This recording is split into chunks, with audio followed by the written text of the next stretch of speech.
Bonjour, namasté. Donc aujourd'hui, je vais partager avec vous une recette végétarienne de panir. Donc c'est panir malai kofta. Donc c'est des boulettes de panir pour les végétariens, mais c'est un plat que tout le monde va aimer parce que le panir, c'est des protéines. Donc on peut en manger quand on mange de la viande ou quand on mange pas de la viande. Donc en Inde, évidemment, on mange beaucoup de panir et cette recette est faite pour les occasions spéciales parce que c'est un plat un peu plus élaboré et très très bon. Donc je fais cette recette avec vous et si vous le souhaitez, vous le réaliserez pour une occasion ou pour simplement manger en famille. Voilà, à tout de suite pour la recette. Donc, je vais pour le malai panir. Tout d'abord, il faut du panir. Donc, pour 100 grammes de pommes de terre ou deux pommes de terre, j'ai pris 200 grammes de panir. Il faut plus de panir que de pommes de terre parce que c'est des malai panir kofta. Donc là, je vous mettrai le lien pour faire le panir, le fromage indien. Je vais vous mettre le lien de la vidéo à la fin. Donc, vous prenez 200 grammes de panir pour 100 grammes de pommes de terre, un oignon, une petite botte de coriandre, 4 gousses d'ail, un petit morceau de gingembre. Ensuite, vous prenez la maïzena, vous prenez de la crème fraîche, vous prenez 2 tomates ou la purée de 2 tomates. Donc moi j'ai pris la purée de 2 tomates. Vous prenez une dizaine de noix de cajou, curcuma, piment rouge et garam masala. Voilà. Voilà ce qu'il vous faut pour cette recette. Et bien sûr, il faut prendre de l'huile de cuisson et du sel. Hein, voilà, j'avais oublié ça dans les ingrédients. Mais je vous noterai tous les ingrédients dans la description en dessous, vous inquiétez pas. Voilà, dans un premier temps, on cuit les pommes de terre à l'eau. On cuit les pommes de terre à l'eau et on les écrase pendant qu'ils sont chauds, c'est plus facile. Ensuite, on les met de côté. Donc, c'est les 2 pommes de terre que j'ai cuit et que j'ai écrasées. À côté de ça, parce que je ne peux pas tout réaliser devant vous, sinon la recette ferait 2 heures, j'ai pris dans une gamelle un petit fond d'huile. Dans ce fond d'huile, j'ai mis ail, gingembre, oignon, tomate, noix de cajou, un petit peu de piment, garam masala et curcuma. J'ai réduit le tout en purée. J'ai laissé refroidir et ensuite j'ai mixé ici pour faire la base de ma recette. Voilà. Donc ça, c'est une chose. Donc cette recette se fait en 2 temps. Dans un premier temps, vous faites le panir. Vous cuisez les pommes de terre et vous les refroidissez, vous les écrasez. Et vous faites votre purée que vous laissez refroidir et ensuite vous mixez. Voilà, ça c'est le korma pour la recette. Maintenant, on va procéder à la recette ou plutôt à l'assemblage. Donc ici, j'ai pris dans un plat, parce que je disais gamelle avant, mais apparemment, c'est pas ce qu'il faut dire, parce que nous, à La Réunion, en Inde, on dit gamelle, mais ça, c'est pas une gamelle. Alors finalement, c'est un plat. Donc, dans mon wok, en fait, j'ai pris mes pommes de terre écrasées. Là-dessus, j'ai écrasé le panir. Donc, il y a plus de panir. Il y a le double de panir que de pommes de terre. Comme ça, on a un bon goût de panir.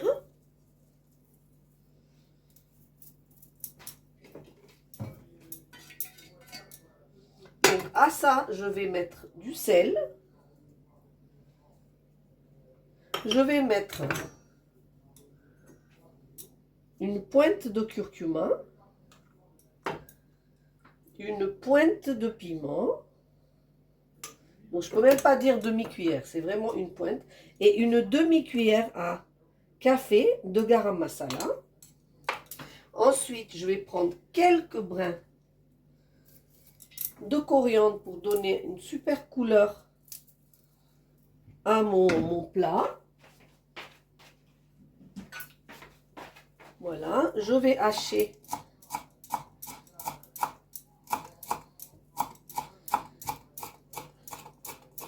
coriandre que je vais mettre dans ce mélange. Et ensuite, très important, je vais prendre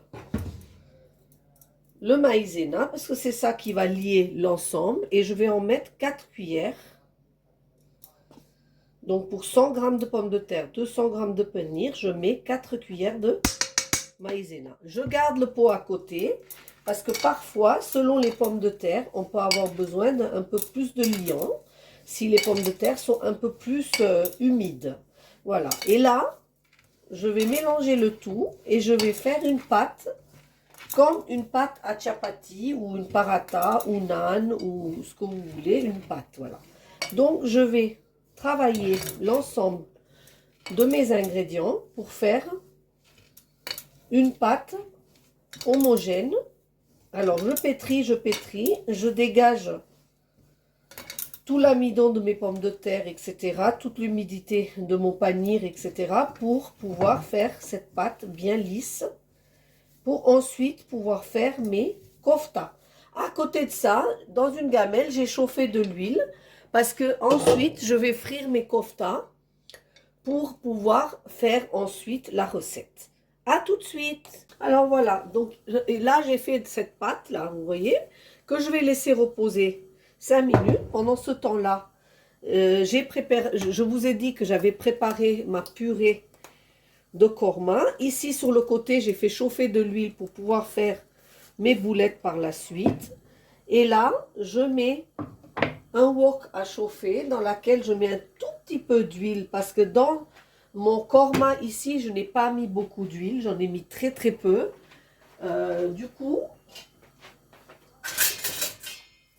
voilà, je mets un petit peu d'huile et je vais recuire maintenant ma sauce korma ou ma sauce malai kofta à l'intérieur de cette wok.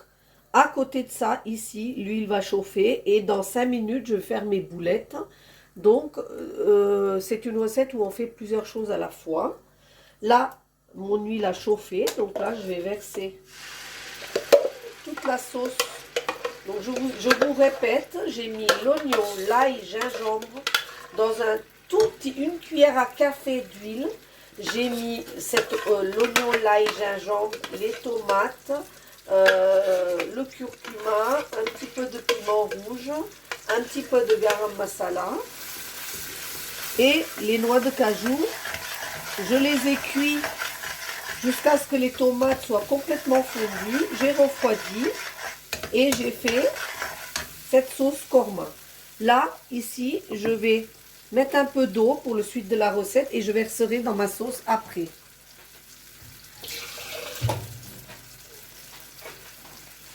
Voilà, donc là maintenant, la technique c'est de dessécher complètement cette pâte pour faire ressortir toutes les saveurs.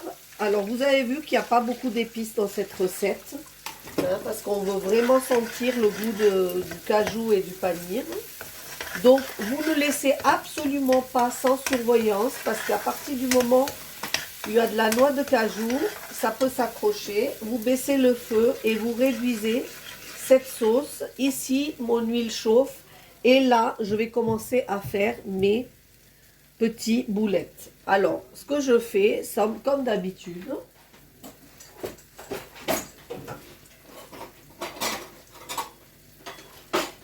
je prends un peu d'huile. Alors, vous pouvez prendre de l'eau aussi si vous voulez. Vous graissez un petit peu vos mains et vous faites des boulettes avec votre pâte. Alors, c'est joli de faire... Moi, je l'ai fait un peu long, comme ça. Et vous n'hésitez pas à graisser vos mains aussitôt que vous voyez que ça colle. Donc, vous y allez, vous le lissez et vous lui donnez la taille, la forme que vous voulez. Nous, on donne souvent un peu une forme oblongue à nos koftas. Donc, je reprends de l'huile, voilà. Ainsi de suite. Donc, ici, je fais chauffer l'huile. Ici, je fais réduire ma sauce korma. Et ici, je fais mes boulettes. Et quand les 3 choses seront prêtes, on va passer à la suite de la recette. Donc là, j'ai testé mon huile. Aussitôt que j'ai mis quelques miettes de ma pâte, c'est revenu à la surface. Je ne veux pas chauffer mon huile plus que ça parce que je souhaite que mes boulettes cuisent doucement et soient bien dorées. Donc je vais les verser dans une huile chaude mais pas brûlante. Et je vais attendre tout doucement que mes koftas cuisent à souhait. Donc je continue. Alors je vous dirai avec 2 pommes de terre et 200 g de panir combien de boulettes j'ai eu parce que je n'aime pas les boulettes trop grandes. Donc moi je mets, alors voilà, je les fais de petite taille, donc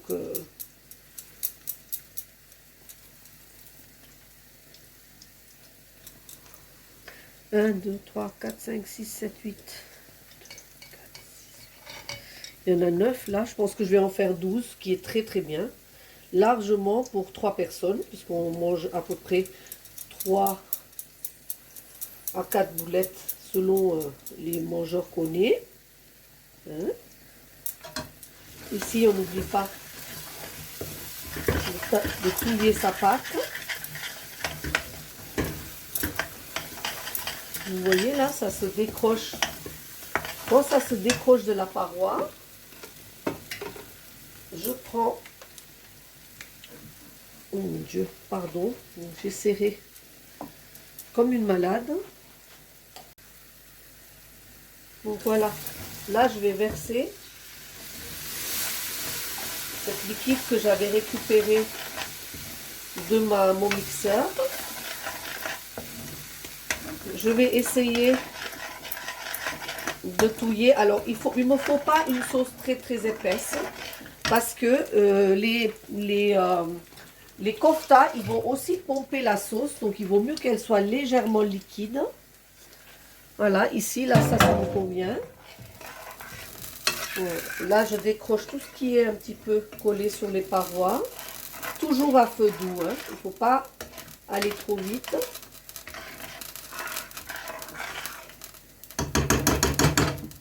Et là, on laisse mijoter la sauce. Et là, on surveille bien ces boulettes. On ne les touche pas au départ.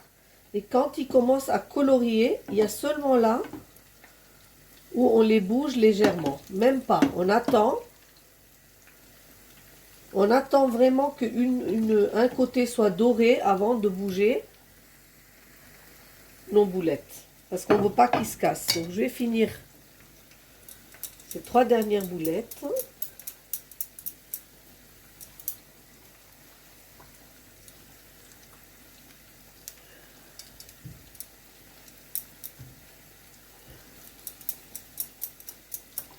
Et voilà. Et après, je vous montre les boulettes une fois qu'ils seront cuits à souhait. Et on fera la suite de la recette. Donc regardez là, mes boulettes sont cuites complètement. Hein. Regardez comment ils sont beaux, dorés. Donc je les enlève. J'ai mis bien 8 minutes, voire 10 minutes à les cuire sans les bouger à feu doux. Donc je suis sûre qu'ils sont cuits en profondeur. Voilà, déjà rien que ça en snack, c'est très bon. Vous pouvez déjà les manger telles quelles. Ici, ma sauce est prête aussi. Donc je l'ai couvert parce que ce genre de sauce saute un petit peu et peut vous brûler. Donc vous mettez à feu doux et vous laissez mijoter. Vous avez de nouveau l'huile qui va se séparer et ça va vous donner l'indication que votre sauce elle est cuite. Donc tous les aliments que vous avez mis dedans sont cuits. Et là, on va passer donc aux derniers ingrédients. Donc on met coriandre ciselé et on met un petit peu de crème fraîche puisque c'est un plat qu'on fait à l'occasion d'une fête ou d'un repas avec des invités. Voilà. Et là, on va passer à la présentation de mon plat. À tout de suite. Donc, je présente mon malai kofta avec du riz safrané. Ici, voilà la manière. On ne met jamais les koftas par avance dans la sauce. On la met au moment de servir son plat. Donc, on met ces 3 koftas. On met la sauce korma par-dessus. Et on déguste sans tarder. Je peux vous dire que vous allez vous lécher les doigts, tellement c'est bon. Je vais aussi vous montrer